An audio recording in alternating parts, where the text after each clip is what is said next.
মহিলাদের সিজদা দেওয়ার নিয়মটা বলুন, আর সিজদা দেওয়ার সময় পেট উরুর সাথে লেগে থাকলে কি নামাজ হবে কিনা। অনেক সময় হাজব্যান্ডকে রাগ করে গজব দিয়ে ফেলি, পরে আফসোস লাগে, এতে কি গজব হাজব্যান্ডের উপরে পড়বে? ওযু করার পর প্রাইভেট অর্গানে হাত স্পর্শ করলে কি ওযু ভেঙে যাবে? বিয়ের পরের দিন ছেলেকে শ্বশুরবাড়ির জন্য বাজার করতে হয়, এটা কি জায়েজ আছে? টিভিতে নাটক শিরকের দৃশ্য দেখলে শিরকের গুনাহ হবে কিনা? ঘরে বিড়াল থাকলে নাকি নামাজ হয় না, এটা কি সত্য কথা? তাহাজ্জুদ নামাজ কি ঘর অন্ধকার করে পড়তে হবে? আমার এক বান্ধবীর ধারণা, তার বিয়ে না হওয়ার জন্য তার শত্রুরা তার উপরে কালো জাদু করেছে। আমার বান্ধবীর করণীয় কি? যেসব নারীর সন্তান প্রসবের 40 দিনের পরেও রক্ত প্রবাহ বন্ধ না হয়, তারা কিভাবে বাদবন্দি করবেন? বাজারে যে বিভিন্ন নামি দামি ব্র্যান্ডের বডি লোশন এবং ক্রিম পাওয়া যায়, সেগুলো কি ওযু গোসল করার পর ব্যবহার করে নামাজ আদায় করা যাবে? সকালে ঘর ঝাড়ু না দিলে কি কোনো অমঙ্গল হয়? আমরা বিলম্ব না করে চলুন আপনাদের গুরুত্বপূর্ণ প্রশ্নগুলোর উত্তর দেওয়ার আলোকিত ভুবনে প্রবেশ করি। প্রশ্ন করেছেন রিমি খান, আপনি জানতে চেয়েছেন বাজারে যে বিভিন্ন নামি দামি ব্র্যান্ডের বডি লোশন এবং ক্রিম পাওয়া যায়, সেগুলো কি ওযু গোসল করার পর ব্যবহার করে নামাজ আদায় করা যাবে? নামাজ হবে কিনা? জি, নামাজ হবে ইনশাআল্লাহ বিদিনিল্লাহ। ফারহানা ফারিয়া লাবণ্য, আপনি জানতে চেয়েছেন সকালে ঘর ঝাড়ু না দিলে কি কোনো অমঙ্গল হয়? সকালবেলা নাকি পুরুষরা ঘুম থেকে ওঠার আগেই ঘর ঝাড়ু দিতে হয়? না বোন, এটা বানোয়াট কথা। হয়তো পুরুষ শাসিত সমাজে নারীদেরকে আপনার কোণঠাসা করে রাখার জন্য বা তাদেরকে কাজে লাগানোর জন্য কেউ তৈরি করেছে। এগুলোর সাথে ইসলামের কোনো সম্পর্ক নেই। সত্তার তালুকদার জানতে চেয়েছেন স্ত্রী কি স্বামীর ওয়ারিশ? স্বামী যদি স্ত্রীকে কোনো সম্পত্তির ভাগ না দেয় তাহলে কি গুনাহ হবে? যে স্বামী স্ত্রী একে অন্যের ওয়ারিশ, অতএব স্ত্রীর আপনার স্বামীর মৃত্যুর পর স্বামীর সম্পদে ভাগ পাবেন। সন্তানরা যদি থাকেন তাহলে একরকম, কোনো সন্তান না থাকলে আরেক রকম, কিন্তু ভাগ পাবেন। অতএব স্বামী যদি তার স্ত্রীকে বঞ্চিত করেন, সেটি তার অবশ্যই গুনাহের কারণ হবে। বেলাল, আপনি জানতে চেয়েছেন যেসব নারীর সন্তান প্রসবের 40 দিনের পরেও রক্ত প্রবাহ বন্ধ না হয়, তারা কিভাবে বাদবন্দি করবেন? 40 দিন পার হওয়ার পরেও যদি রক্ত প্রবাহ বন্ধ না হয়, নেফাস বন্ধ না হয়, তাহলে সেক্ষেত্রে তারা সম্পূর্ণ স্বাভাবিকভাবে সকালে বাদবন্দিগি সম্পাদন করতে পারবেন। সেখানে কোনো আজকাল তো অনেক কিছু ব্যবস্থা রয়েছে যাতে করে ব্লাড যেখানে সেখানে না পড়ে, সে ব্যবস্থাপনা গ্রহণ করার পর তিনি এবাদবন্দি স্বাভাবিক করতে পারবেন। 40 দিনের পরে আর তার ব্লিডিং হলেও তাকে নেফাস সে আক্রান্ত বা আপনার এটাকে আপনার প্রসব পরবর্তী যে ব্লিডিং বলা হয়ে থাকে সেটির মধ্যে গণ্য করা হবে না।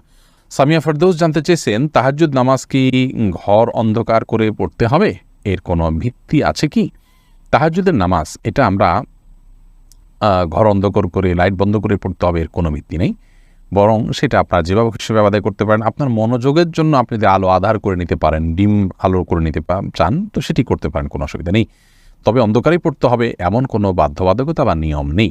রিসান ভূঁইয়া, আপনি জানতেছেন গরু ছাগলের বট খাওয়া কি জায়েজ? জি, এটা সম্পূর্ণ জায়েজ, তবে এটা যার যার রুচির ব্যাপার। কারোর যদি ভালো লাগে তিনি খাবেন, কারোর ভালো না লাগলে তিনি খাবেন না, একান্তই তার ব্যাপার।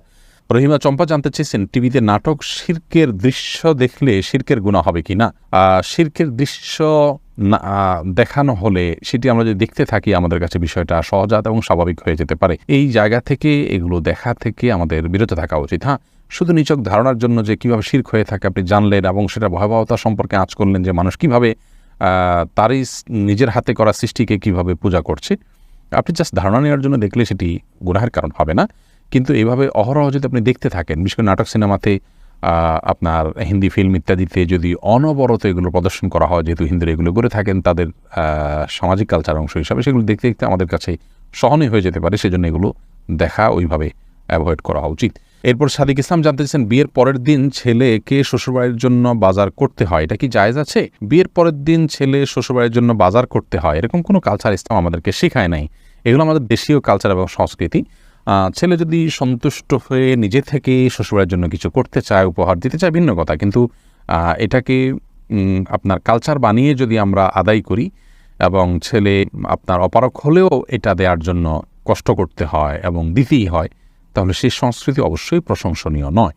এরপরে আবু সিদ্দিক হানিফ জানতে চেয়েছেন ঘরে বিড়াল থাকলে নাকি নামাজ হয় না, এটা কি সত্য কথা? না, এটার কোনো ভিত্তি নেই। ঘরে বিড়াল থাকলে নামাজ হবে না, কেন নামাজ হবে? তাসনিম সুলতানা, আপনি জানতে চেয়েছেন আমার এক বান্ধবীর ধারণা, তার বিয়ে না হওয়ার জন্য তার শত্রুরা তার উপরে কালো জাদু করেছে, আমার বান্ধবীর করণীয় কি?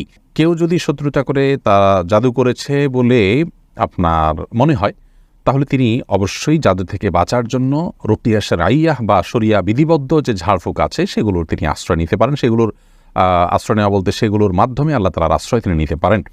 এবং আদৌ তাকে জাদু করা হয়েছে কিনা সেটাও আপনার যারা কোরআন হাদিসের আলোকে ঝাড়ফুঁক করে থাকেন এবং আপনার প্রফেশনাল বা বাণিজ্যিক কারণে আপনার যারা কবিরাজি করেন এবং হালাল হারাম বাছবিচার করেন না, এরকম মানুষ না হন, সেই মানুষগুলোর সাথে আপনার যোগাযোগ করলে ইনশাআল্লাহ বিদিনে তারা আপনাকে হেল্প করতে পারে। আপনার হিস্ট্রি শুনে তারা বলতে পারে যে আপনার জাদু করা হয়েছে কিনা। করা হয়ে থাকলে সেক্ষেত্রে আপনি পরবর্তী করণীয় অবশ্যই আপনি করতে পারেন। তবে অনেকে অহেতুক ধারণা করে, এজন্যই এটাকে আপনি একটু ভেরিফাই করে নিলে ভালো হয়। উম্মে সালমা রিহা, আপনি ইউটিউব চ্যানেলে প্রশ্ন করেছেন, অনেক সময় হাজব্যান্ডকে রাগ করে গজব দিয়ে ফেলি, পরে আফসোস লাগে, এতে কি গজব হাজব্যান্ডের উপরে পড়বে? না বোন, এর কারণে হাজব্যান্ডের উপর গজব পড়বে না। কোরআন কারীমের আয়াত থেকে স্পষ্ট বোঝা যায় যে রাগের মাথায় যখন মানুষ এই ধরনের বদদোয়া দিয়ে ফেলে, আল্লাহ রাব্বুল আলামিন সেগুলোকে বাস্তবায়ন করেন না। এবং তবে এটি একটা অন্যায় কাজ। মুমিন কখনো মানে কথায় কথা অভিসম্পাতকারী হতে পারে না। নবী করিম সাল্লাল্লাহু আলাইহি ওয়াসাল্লাম বলেছেন, ইমানদার কখনো লাআন হয় না, লাআনত করবে, অভিসম্পাত করবে, বদদোয়া করবে কথায় কথা, এটি ইমানদারের চরিত্র নয়। অতএব সবর এবং ধৈর্যের পরাকাষ্ঠা প্রদর্শন করতে হবে ভালো ইমানদার হওয়ার জন্য। আর দীপু জানতে চেয়েছেন, অজু করার পর প্রাইভেট অর্গানে হাত স্পর্শ করলে কি অজু ভেঙে যাবে? ইমাম আবু হানিফা রাহিমাহুল্লাহর মত অনুযায়ী অজু ভাঙবে না, এবং এর সপক্ষে অনেকগুলো দলিল এবং যুক্তি আছে, বিভিন্ন স্পষ্ট হাদিস রয়েছে। যদিও অনেক ইমামদের মতে যদি কোনো আড়াল ছাড়া স্পর্শ মানে সরাসরি স্পর্শ করেন তাহলে সেক্ষেত্রে অজু ভঙ্গ হবে।